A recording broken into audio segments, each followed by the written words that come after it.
दोस्तों नमस्कार। जनता ने मुहर लगा दी है और अब प्रधानमंत्री अर्थव्यवस्था को उस राह पर ले ही जाएंगे जिसको लेकर कुछ रुकावटें इससे पहले नजर आती थी, क्योंकि जनता का ठप्पा चुनाव में जीत के साथ उभरा है और वो भी प्रधानमंत्री मोदी के नाम पर, क्योंकि राज्यों के मुख्यमंत्रियों की इतनी हैसियत नहीं कि एंटी इनकम्बेंसी रोक पाए। प्रधानमंत्री मोदी को लेकर जो भरोसा और विश्वास 4 राज्यों में नजर आया, उसने शायद एक संकेत तो दे दिए कि 2024 में भी प्रधानमंत्री मोदी लगातार बने रहेंगे। यानी अब अर्थव्यवस्था का टारगेट 2029 तक पहुंच गया।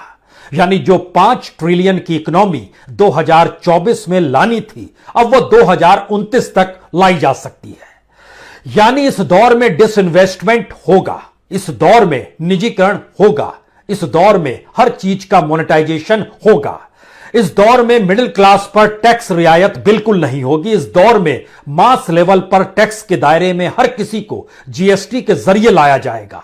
जो बैंक कर्मी परेशान थे कि बैंकों की खस्ता हालत उन्हें परेशान कर रही है, जो आरबीआई के निर्णयों को लेकर परेशान थे, अब उन्हें परेशान होने की जरूरत नहीं है। जनता ने मुहर लगाई है और अर्थव्यवस्था अब करवट लेगी, क्योंकि 5 ट्रिलियन तक पहुंचने की परिस्थितियों का नारा 2029 की दिशा में ले ही जाएगा। तो क्या इस दौर में जो भी इंफ्रास्ट्रक्चर पर पैसा लगेगा, जो भी नई अर्थव्यवस्था को अपनाने की प्रक्रिया शुरू होगी, जो भी रोजगार नए तरीके से पैदा करने की स्थितियां अब अर्थव्यवस्था में सुधार के साथ प्रधानमंत्री मोदी लाना चाहते हैं, तो क्या उसमें अब सीधे सवाल किए जा सकते हैं? यह सवाल उन 3 कानूनों से कहीं आगे है जिन 3 कृषि सुधार कानूनों को लेकर किसानों ने बरस भर आंदोलन किया। 700 किसानों की शहादत हो गई, जनता ने मोहर लगा दी, वह कोई मायने नहीं रखता है।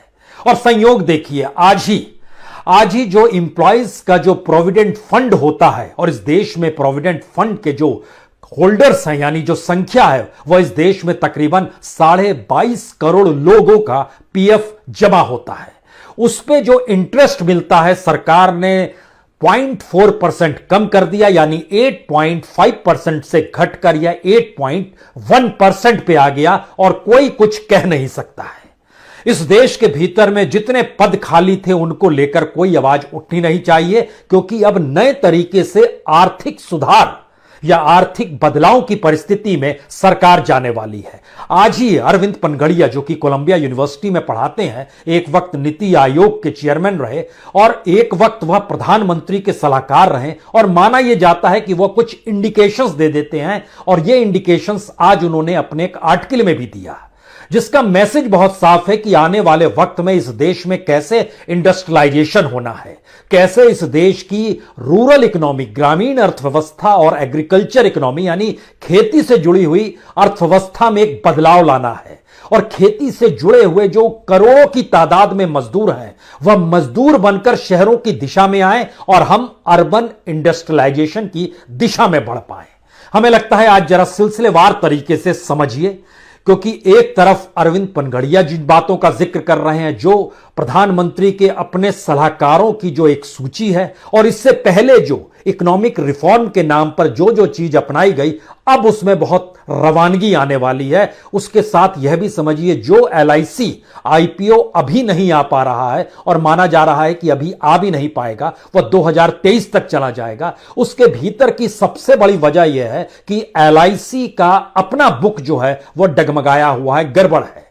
क्योंकि एलआईसी के जरिए जिन कंपनियों के शेयर्स लिए जाते हैं, वो कंपनियां डूबने वाली थी क्या, यह भी सवाल एलआईसी के साथ जुड़ रहा है। तो उसकी बुक डगमगाई हुई है, और जिन भी डूबने वाली कंपनियों के रिश्ते कहीं ना कहीं पॉलिटिकल वे में सत्ता और सरकार के साथ रहे। यानी 2-3 सवाल को कुछ देर के लिए भूल जाइएगा। कॉरपोरेट के ऊपर ज्यादा टैक्स लगेगा, नहीं लगेगा। अंबानीज और अडानीज का कोई जिक्र करने की जरूरत नहीं है। इस देश में जो बेसिक इंफ्रास्ट्रक्चर है वो निजी हाथों में ही सौंपने का जिक्र है, और उसकी एक पूरी प्रक्रिया है। जरा इस सिलसिले को आज समझने की कोशिश कीजिए, क्योंकि हमने जिक्र आपसे ईपीएफ के इंटरेस्ट रेट को 8.5 से घटाकर 8.1 करने की दिशा का आपसे जिक्र किया है। इसमें पब्लिक सेक्टर से जुड़े हुए कर्मचारी भी हैं, प्राइवेट सेक्टर से भी हैं, ऑर्गेनाइज सेक्टर के सबसे बड़ी तादाद में जुड़े हुए कर्मचारी हैं और कुछ अनऑर्गेनाइज सेक्टर में जिनका पैसा पीएफ में जमा कराया जाता है। इस दौर में तो जो लोग पेट्रोल पंप पे भी काम करते हैं उनको भी इससे जोड़ने की प्रक्रिया शुरू हुई। लेकिन बहरहाल इस दौर में यह एक अलग मसला है कि जो पैसे का रोटेशन था, बैंक फ्रॉड बढ़ गया, तमाम परिस्थिति आने लगी। बैंक फ्रॉड की स्थिति में यह समझिए कि लगभग 50% का इजाफा जो मोदी काल में था वो मनमोहन काल की तुलना में 50% बढ़ गया। लेकिन इकोनॉमिक रिफॉर्म के दायरे में यह सारी चीजें होती हैं, इसको आप मानकर चलिएगा। अगर हम एवरेज के हिसाब से बोलें तो मनमोहन सिंह के काल में 4200 मामले हर साल बैंक फ्रॉड के होते थे, जो इस वक्त 6400 हो गए हैं। यानी 5 साल अगर मनमोहन सिंह के देखेंगे तो वो लगभग 21000 मामले थे। मोदी काल के पहले 5 साल देखेंगे तो ये लगभग 32000 मामले थे। लेकिन बहरहाल अगला सवाल सबसे बड़ा यह है कि जो भी गांव का पिछड़ापन है और शहरों की जागरूकता है, इन दोनों के बीच एक मोटी लकीर आप शुरू में ही खींच लीजिए, क्योंकि आर्थिक सुधार इससे भी जुड़े होते हैं। अक्सर इस बात का जिक्र होता है कि शहरों में ज्यादा जागरूकता है, लोग डेमोक्रेसी समझते हैं, और गांव के बारे में कहा जाता है वहां डेमोक्रेसी की परिभाषा ही बदल जाती है। और शायद इसीलिए इसके ठीक पैरेलल में बैंकों से जुड़े हुए जिनका भी खाता है वो 3 बातों को समझे। इस देश में बैंक की 3 परिभाषाएं हैं। पहली परिभाषा, जनता अपना पैसा बैंक में डालती है जिससे पैसा सुरक्षित रहे और इंटरेस्ट मिले। इंटरेस्ट इस दौर में इतना कम होता चला गया कि जो महंगाई दर है उससे आधी स्थिति में इस देश में बैंकों से जो आप पैसा जमा करते हैं सेविंग अकाउंट में, वह लगभग उससे भी आधा हो गया। यानी पैसा बैंक में रखेंगे तो बढ़ेगा नहीं, कम होगा। एक वह तबका है जिसमें lower middle class, upper middle class, ये पूरा आता है। एक तबका यह है कि जनता द्वारा जमा किए गए पैसे को कर्ज के तौर पर उठाता है, लेकिन कर्ज के तौर पर उठाने के बाद लौटाता नहीं है। इनकी संख्या बड़ी ज्यादा बढ़ती चली गई इस कालखंड में। और तीसरे लोग वो हैं जो कि जनधन योजना के तहत जिनके खाते खुलवाए गए, वो डायरेक्ट बैंक ट्रांसफर के लिए, डीबीटी के लिए खुलवाए गए। यानी सरकार की कोई योजना होगी, सरकार सीधे डाल देगी, बिचौलिया नहीं रहेगा, जनता तक पैसा पहुंच जाएगा। और यह तबका बैंक में, बैंक होल्डर्स की संख्या जो है, जो खाता धारक है वहां पर, उनकी तादाद बहुत ज्यादा है जो डीबीटी के तहत दायरे में आते हैं और सरकार की योजना पहुंचाती है। यानी 2 सवाल तुरंत निकल कर आए, क्या न्यू इकोनॉमिक रिफॉर्म की सोच जो सरकार के साथ चल रही है उसमें अब आने वाले वक्त में और मुश्किल होने वाली है क्या? इसको मत देखिएगा, क्योंकि जनता ने मोहर जीत के साथ लगाई है। और जिस बात का हम जिक्र कर रहे हैं कि लोकतंत्र की परिभाषा बदलती है गांव में, विकास की परिभाषा बदलती है गांव में, जिंदगी जीने की परिभाषा भी बदलती है गांव में, इन सारी परिभाषाओं के दायरे में शायद इसीलिए अगला सवाल है कि सरकार जो निजीकरण की दिशा को जोर देने वाली है उसमें कितनी बड़ी तादाद में पब्लिक सेक्टर से प्राइवेट सेक्टर में जब चीजें चली जाती हैं तो नौकरियां कम हो जाती हैं। लगभग टारगेट जो है 2025 तक का, अगर वो सरकार के हिस्से में रहती तो 3 से 4 लाख तक नौकरियां सरकार दे सकती थी। लेकिन सरकार अब जॉब, नौकरी का मतलब सरकारी नौकरी नहीं मानती है। उसका कहना है स्टार्टअप भी नौकरी मानिए, ई गवर्नेंस के साथ जुड़िए उसको भी नौकरी मानिए, एमएसई में जुड़िए उसको भी नौकरी मानिए, लेकिन सरकारी नौकरी आपको नहीं मिलेगी। इसको आप जॉब के तौर पर मत देखना शुरू कीजिए। वो पुरानी बात है, अब हमारी इकोनॉमी बदल रही है, तो बदलती हुई इकोनॉमी के दायरे में हमें लगता है सरकार ने जो टारगेट लिया है 2025 तक का, वो तकरीबन 6 लाख करोड़ का है जो कि निजीकरण किया जाएगा। इसमें एक्यूरेट चाहिए तो 5,97,411 करोड़ रुपया ये निजीकरण की स्थिति है, जो अलग अलग साल में डेवलप किया जाएगा। सरकार पूंजी लेकर आएगी, जैसे 2022 में जो साल चल रहा है, इस इलेक्शन के बाद अब प्रोसेस शुरू होगा और सरकार मार्केट से जो उठाएगी अपने माल को बेचकर, माल नहीं बल्कि सरकारी संपत्ति कहिए, इस देश की संपत्ति कीजिए, 88,190 करोड़ 2022 में उठाएगी। 2023 में 1,62,000 करोड़ का टारगेट है, 2024 में 1,79,000 करोड़ का टारगेट है, 2025 में 1,67,000 करोड़ का टारगेट है। यह टारगेट है। यानी सरकार से निजी हाथों में बेचने का मतलब 3 होता है। एक, खरीदने वाला अब इकोनॉमी संभाले, हम नहीं संभालेंगे, हम जिम्मेदारी मुक्त होना चाहते हैं, आप हमको एक साथ पैसा दे दीजिए। दूसरी स्थिति होती है, आप जब ले रहे हैं हमसे तो आप अपना मुनाफा बनाइए, अपनी पॉलिसी अपनी नीतियों पर बनाइए, हम तो आपको सहूलियत देंगे। क्योंकि इकोनॉमी अगर हमसे नहीं चल पा रही है तो रिफॉर्म की एक नई दृष्टि कहती है कि प्राइवेट हाथों में सारी चीजों को सौंप दीजिए, वह मुनाफा बनाने के लिए चीजों को डेवलप करेंगे और कंज्यूमर उसी लिहाज से डेवलप होगा और इसी तरीके से चीजें चलेंगी। क्योंकि सरकारी नौकरी का कोई जिक्र नहीं है, सरकार जिम्मेदारी मुक्त है। और तीसरा है कि सरकार एक मुश्त जो पैसा लेगी, जो बेचेगी चीजों से, उससे अपनी गवर्नेंस को मजबूत करेगी, जिससे कि मैक्सिमम गवर्नेंस नजर आए, जहां पर असुविधा ना हो। जो कर्मचारी हैं उनको वेतन मिलता रहे, जो रिटायर हो गए हैं पेंशन मिलती रहे, ये सारी चीजें करती रहेंगी। इस बीच में ईपीएफ का जिक्र भी हम कर देते हैं, फिर से 8.5% से घटकर 8.1% हो गया। लेकिन आप कुछ करिए नहीं, क्योंकि यह सरकार की इकोनॉमिक पॉलिसी का हिस्सा है। अब अगला सवाल यह था कि अगर आप जो वेलफेयर स्टेट को लेकर जो सोच थी, जिसमें नौकरियां मिलनी थी, वह कैपिटलिज्म यानी पूंजी और मार्केट इकोनॉमी यानी बाजार के आश्रय नौकरियां नहीं मिलती है, वहां पर कम हो जाती है। और रेशियो जो होता है, अगर एक सरकार अपने किसी इंडस्ट्री में 100 लोगों को रखती है तो प्राइवेट सेक्टर वहां पर काम करने वक्त में 30 लोगों से ज्यादा नहीं रखता, यानी 70 लोगों की नौकरियां कम होती हैं। अब इस दायरे में जब खास तौर से कुछ फील्ड है, मसलन माइनिंग का फील्ड, माइनिंग से सरकार को लगभग 28,147 करोड़ रुपए कमाना है। लगभग सीधे सीधे माइनिंग से ऑर्गेनाइज्ड और अनऑर्गेनाइज्ड 27,000 नौकरियों पर असर पड़ जाएगा, जो इन 5 सालों में होगा। नौकरियां कम हो जाएंगी।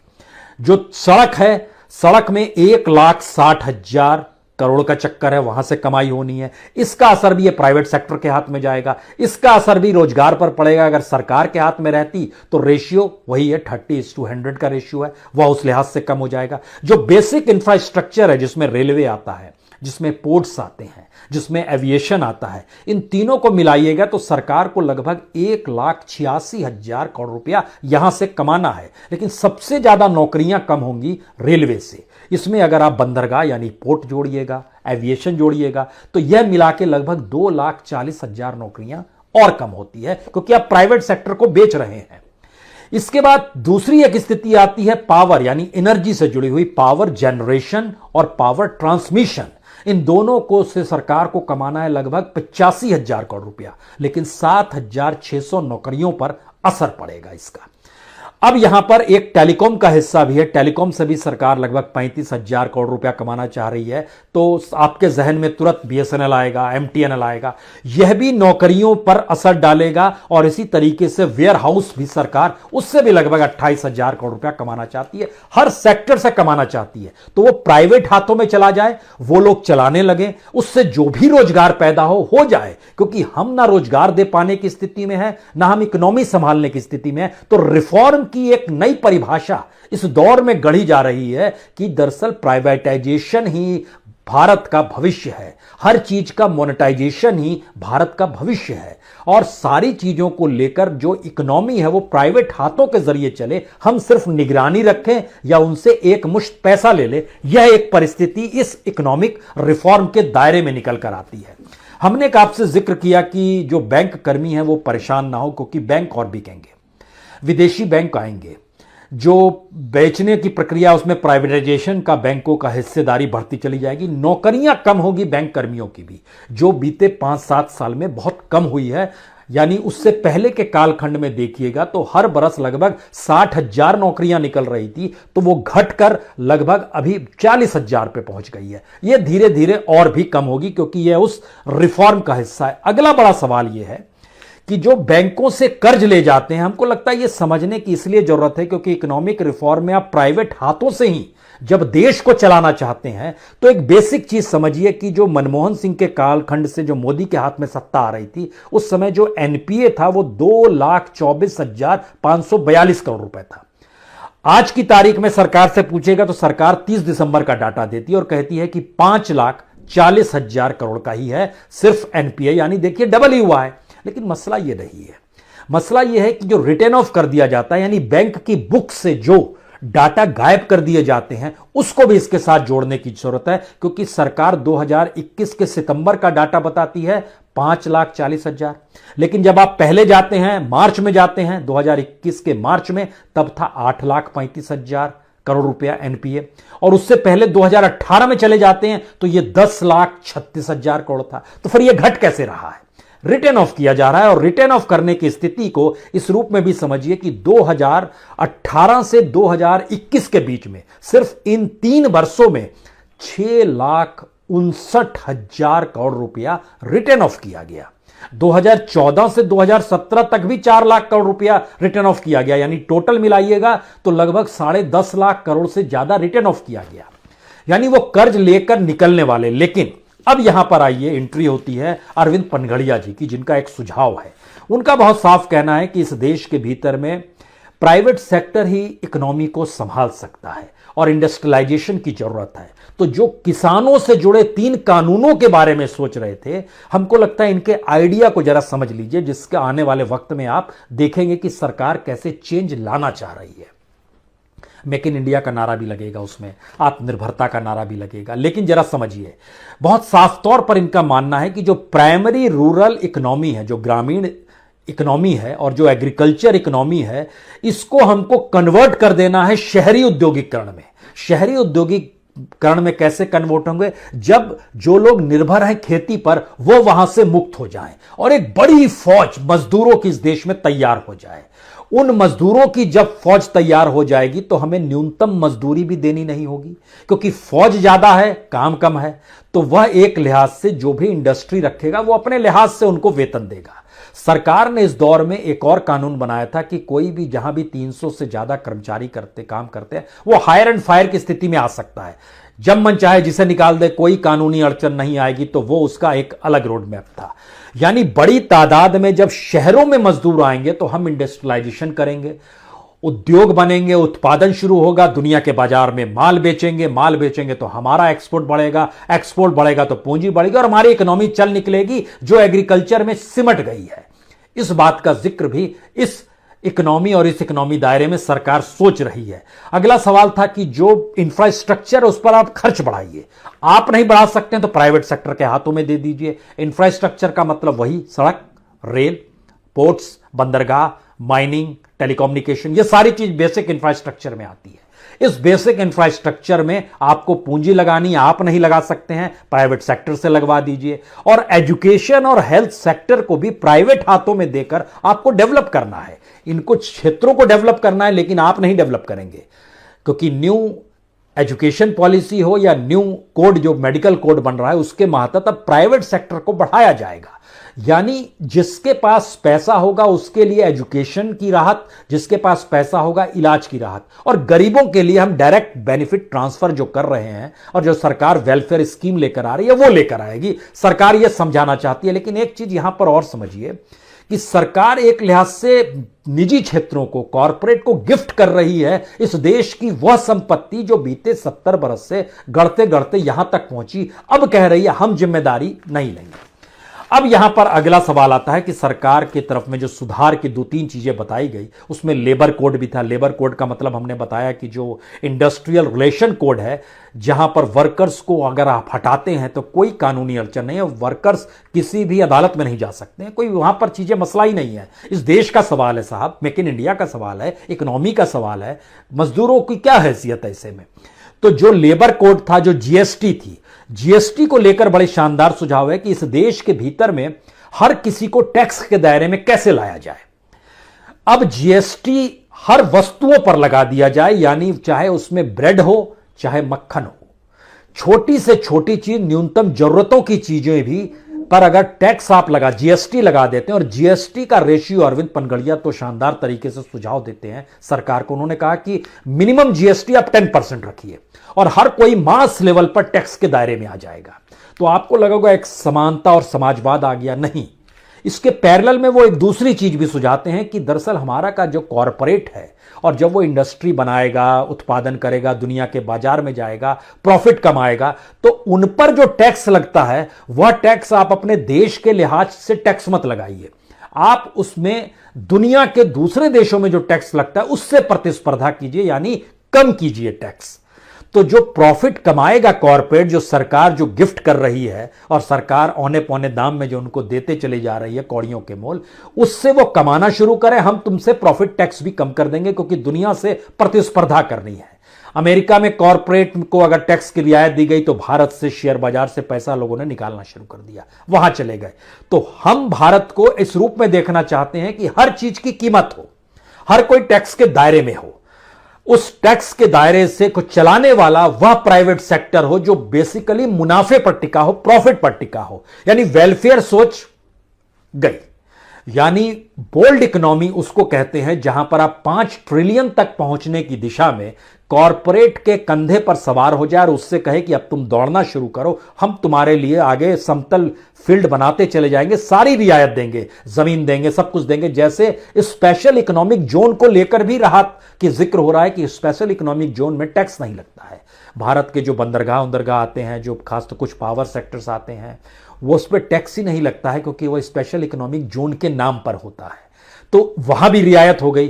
तो इसका मतलब है हमारी इकोनॉमी धीरे धीरे प्राइवेट हाथों के जरिए चले, जो प्रॉफिट बेस्ड रहे, और उस प्रॉफिट बेस्ड में कमाने और खाने की परिस्थितियों में वह middle class, lower middle class, upper middle class, वो सब चीज समाहित होते चले जाएं। ऑर्गेनाइज सेक्टर को बैंक से इंटरेस्ट नहीं मिल रहा है, अनऑर्गेनाइज सेक्टर को अगर कोई काम से निकालता है तो वह कुछ चूचा ना करे, क्योंकि हमने उसके लिए कानून बना दिया है, जो इंडस्ट्रियल रिलेशन कोड बनाया है और लोकसभा और राज्यसभा में पास भी किया जा चुका है। इसके साथ दुनिया के कई देशों से हम लोग फ्री ट्रेड एग्रीमेंट की दिशा में भी बढ़े। लेकिन 2-3 सवाल हर किसी के जहन में अब आना चाहिए। इस इकोनॉमिक रिफॉर्म कहें, इकोनॉमिक बदलाव कहें, इकोनॉमिक ट्रेजेडी कहें, इकोनॉमिक के जरिए देश को संभालने की परिस्थिति कहें, या सरकार का फेल और पास होना, अब तो चुनाव ही जीत और हार तय करता है और चुनाव से ही सारे के सारे दाग भी धुल जाते हैं। जीत गए अगर आप और हार गए तो सारे दाग आप पे चस्पा हो जाते हैं।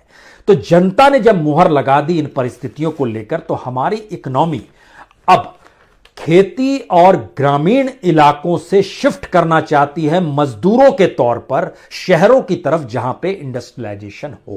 पहला सवाल यह है।